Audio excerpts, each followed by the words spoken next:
Malam itu seharusnya jadi orderan terakhirku. Jam di dashboard motor menunjukkan ke 23,41 hujan baru saja reda.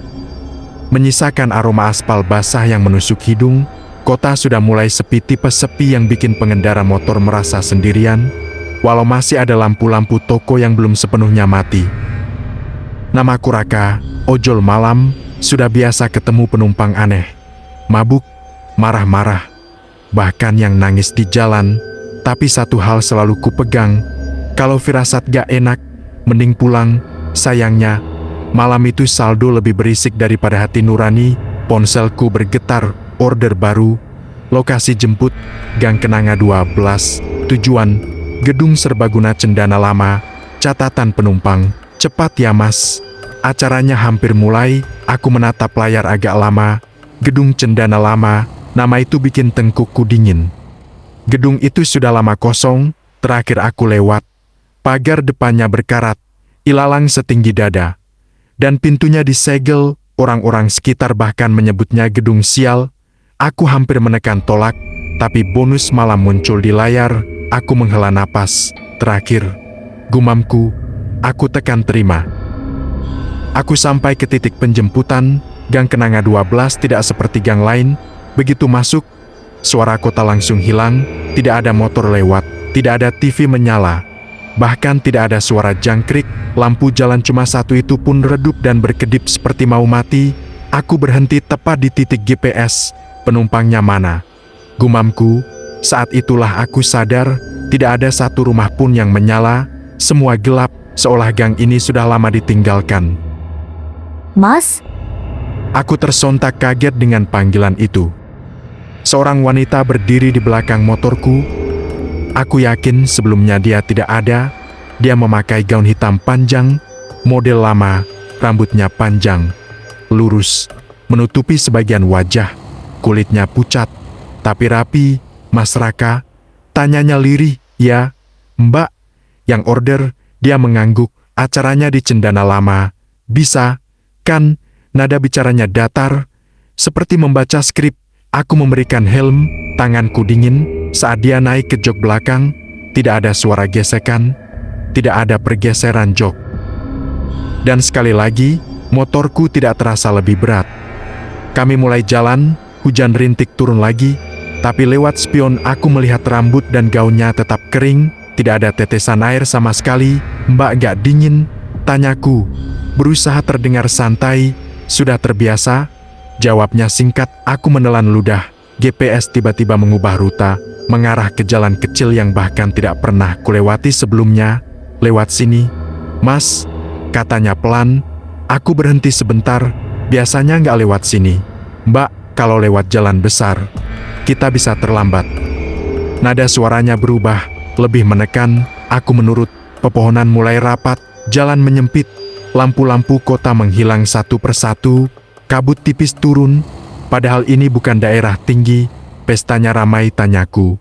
Mencoba mencairkan suasana. Ramai, jawabnya. Semua sudah berkumpul, tinggal nunggu tamu terakhir. Tamu terakhir, iya. Dia tertawa kecil. Biasanya mereka selalu datang paling akhir.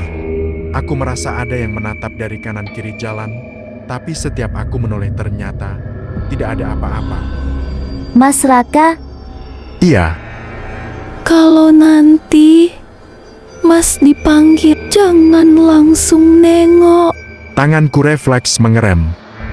Maksudnya apa, Mbak? Dia tidak menjawab. Tapi dia malah menyebut sesuatu yang membuat darahku turun ke kaki. Mas, masih ingat malam kecelakaan itu? Kecelakaan apa? Yang dekat jembatan Sungai Bedadu tahun 2019. Aku hampir menjatuhkan motor. Itu kecelakaan adikku.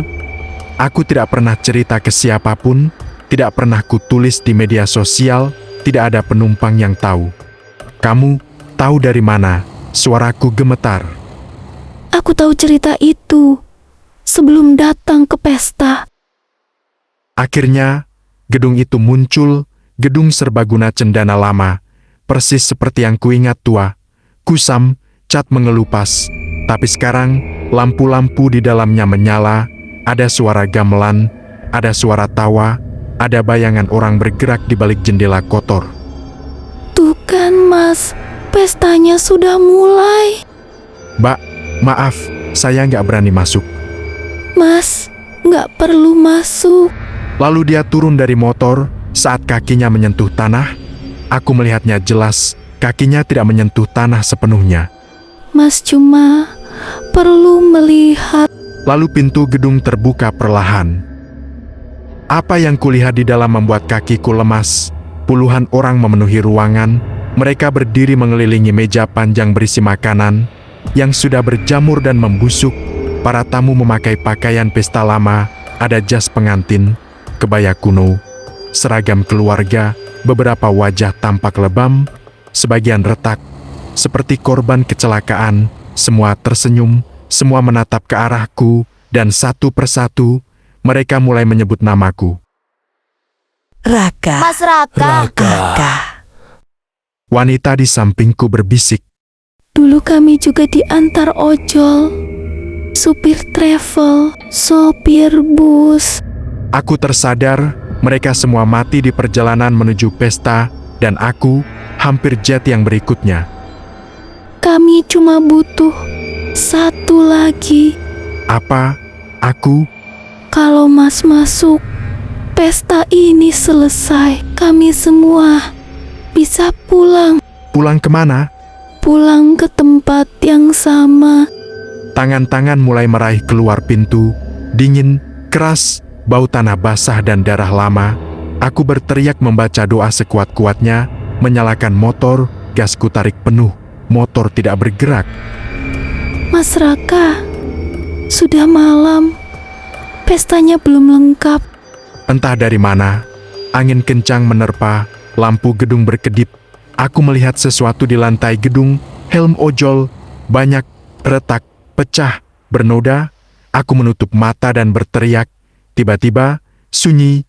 Aku terjatuh di aspal jalan raya, motor terparkir rapi di pinggir jalan, gedung itu kembali gelap dan kosong, tidak ada suara, tidak ada cahaya, jam menunjukkan 00,07. Ponselku berbunyi, orderan selesai, tanpa nama penumpang, tanpa foto, tanpa rating, hanya satu tulisan kecil.